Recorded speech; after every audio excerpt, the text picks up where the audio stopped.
هل لك إلى أن تزكى এবং বলো, তোমার কি আগ্রহ আছে যে তুমি পবিত্র হও?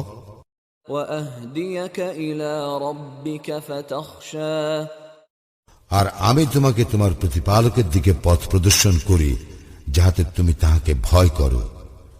فأراه الآية الكبرى অতঃপর সে উহাকে মহা নিদর্শন দেখাইল। فكذب وعصى কিন্তু সে অস্বীকার করিল এবং অবাধ্য হইল। ثم أدبر يسعى অতঃপর সে পশ্চাৎ ফিরিয়া প্রতিবিধানে সচেষ্ট হইল। فحشر فنادى সে সকলকে সমবেত করিল এবং উচ্চস্বরে ঘোষণা করিল।